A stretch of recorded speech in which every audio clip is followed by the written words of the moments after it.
Hi, Heather. I have a question about tracking. I first want to say that since following your advice and tracking calories at a mild deficit and increased protein, I'm seeing success and have lost about 9 pounds in the past 6 weeks. Congrats.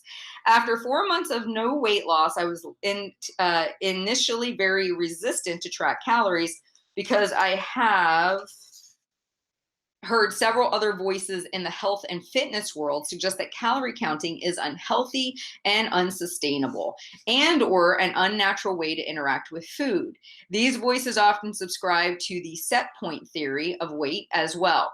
So far, tracking is working brilliantly for me, but in the past, I have been swayed by concerns about tracking calories being a disordered way of dealing with our food. I would love to hear your thoughts on this. Thank you so much. In all honesty, my biggest beef to be my biggest beef in the industry, if I were to say any one thing, is the fear factor. It's you should be afraid of being disordered. You should be afraid of this. You should be afraid of that. You basically keeping everybody paralyzed in fear of something. You're not going to be in fat burning mode. You're going to trip an insulin switch. You're going to you should be eating this way at this point and doing these particular workouts or else, right? It's all of the fear mongering that I have a huge issue with because it's not true. Like, you can take anything. You could take water, the seemingly most healthiest thing in the world, and you can overdo water and make it unhealthy, okay? So you can take anything and turn it into a bad thing if you want to position it that way. So here's the things that you want to think about. The people who are pushing the set point theory typically are your more body positive grouping. They're more concerned about the health at every size, Hayes, okay?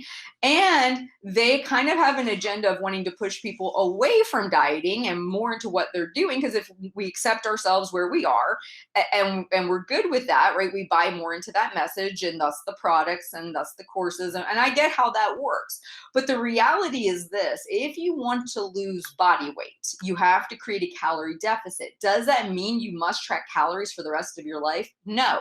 By the point in which you get to your weight loss goal, you might have this so mastered you don't have to. But it's kind of like needing a cast on a broken leg.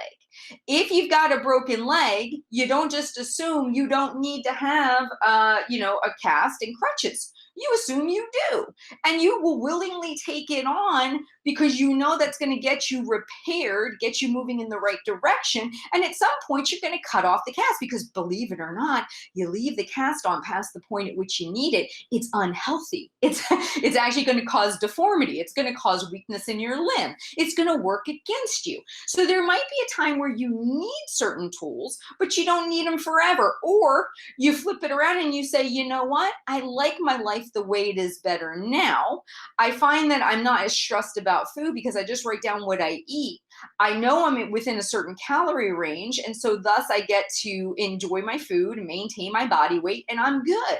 And I don't have to make it a thing. There's extremes to everything. There's the extreme that says you shouldn't count calories, you shouldn't weigh food, eat what you want, go through the Doritos and donuts phase, do your thing. That's fine if you're okay with not having a certain body weight. It's okay if you're all right with gaining 20 or 40 pounds. It's okay if you really don't care how much you weigh. That's totally cool. I have no problem with that.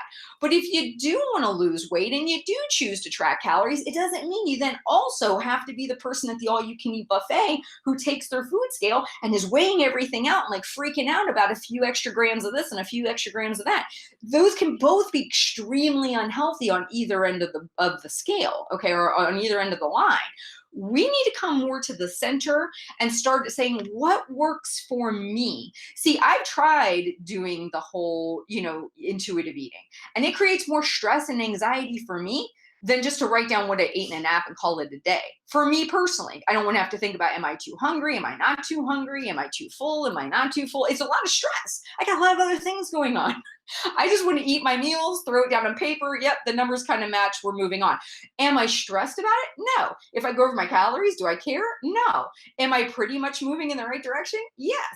It really is a mindset thing. And the way that you want to treat this is right now, you're having success. Think about how sad it is. We have success with something. We feel good about making progress, yet we take in a voice or message that says what we're doing is faulted, wrong, and going to create an eating disorder or a problematic relationship with food. And we feel totally negative and crushed about that. And I say, why would you do that to yourself? It makes no sense to me. I don't think about needing to do something necessarily for the entire length of my life. If it's working for me now, I can settle in and enjoy it now. And if it stops working or it goes away or I don't like it anymore, I'll find something else to replace it. But you got to be aware of you and let yourself enjoy where you are in the process. Set point weight is fine. It's not, I don't think everyone needs to be at a BMI number or be at an exact number. But at the same time, if you can't even get the weight to come off a little bit, not doing calorie counting, and then you add calorie counting in and it starts to work, then you are knowing that it's producing results for you. Enjoy that result. Don't feel like there's something wrong with it. Don't stress about it. And really just watch yourself and say, it's okay to use tracking my food after I've eaten it, or even maybe to lay out a plan for the day. But if I find myself withholding food, or if I find myself getting super micromanaging, or I find myself like stressing about every little thing I'm putting in my mouth, maybe I back off of it for a little bit and I see how I do without it. But you don't have to be fearful going in that all of a sudden you're going to spring up with some kind of a disordered relationship. And let's be honest, those of us who struggle with weight, our biggest issue is that we ultimately just eat whatever's there. We just eat mindlessly. It's that lack of awareness that's the problem. It's really less about tracking every calorie. It's really about not the accuracy of everything. So we don't lose being mindful. So for you, you find you start getting a little bit too weirded out by the numbers, or you're getting a little too nitpicky, or you're trying to make the progress happen quicker and you're trying to cut corners and eat a little less of this and a little less of this. You could always just go to doing a food journal in a spiral notebook where you don't even worry about the calories, but you do it as a way to be mindful. Had a cup of rice, had 4 ounces of chicken. Write it down to where you know what you're doing. Because the reality is, again, if you have a weight issue, it's because at some point you checked out from what you were doing. You just ate the food that was there. You probably didn't give it a second thought. And then the weight came on. More people are going to benefit from some kind. It's just like your checkbook. Do you ever just write checks out of your checkbook and hope it clears the bank? Or do you actually check your bank statements and see what your money is doing? Your calories are the same way. Whether people like it or not is irrelevant. Your body is on a caloric monetary system. And if you exceed the calorie limit, you keep withdrawing on the debit card, okay? Eventually there won't be funds in there for other things. And just like it's probably not cool for your spouse to go spend $20,000 on something when there's not $20,000 in the account, it's the same way when we're doing the double slices of chocolate cake in the Wendy's Frosty and we're doing a 50,000 calorie withdrawal. I mean, I'm inflating that obviously, but that's the same idea. And so what we're doing is we're keeping checks and balances. We're keeping a general idea. Where I see that getting unhealthy, again, is where people are getting into such the micronutia of it all that they're stressing about, oh, did my protein grams exactly match up my carb grams and my fat grams? And if it doesn't all balance out at the end of the day, I feel like a failure and I'm in a horrible place and I'm never going to do this, or I've got to weigh and measure every single thing I put in my mouth for the rest of my life. You don't have to go to those extremes. Treat it like it's a feedback loop. And if you are not happy with where you are, something has to change. And in order to even know what to change, how many times are you eating out? How much the treats are you having? How many coffee drinks are you having? Guess what? The only way to know that is if you write it down. If you don't write down your behaviors with food, you can't change your behaviors with food. So whether you choose to track calories, whether you just choose to journal what you do, either way, it's a sense of being aware of what you're doing with food. That's the part we want to tap into. But again, I'm going to say anything can become unhealthy. And what I'm going to ask every single one of you to watch out for when the fear discussion starts. Oh my goodness. Tracking calories causes such eating disorders. It creates such an unhealthy relationship with food. That's a terrible approach, whatever. I want you to really pay attention. How does that make you feel? Does it make you feel good? Because it doesn't make me feel good. I'll be the first to tell you, track Weight Watchers points if you want. It doesn't matter. Track carb grams if you want. It doesn't matter. Choose whatever modality works for you because it doesn't matter. If your goal is weight management, making sure you're aware of what you're doing in a way that you're willing to keep up with it is what matters. Even if it means you're eating off this one certain plate all the time and you got your little portions figured out and you're eating the same meals 24/7. If that works for you, go for it. But when we start doing this whole, this is bad, this is going to create a disorder, this is going to break your body, this is going to create all these issues, it does so much damage, in my opinion, to people's mental states that it makes them anxious and nervous and fearful. And how is any of that good for you? It's not. This is why you must be cautious what you take in, not just on the food front, but also on what you put into your thought process.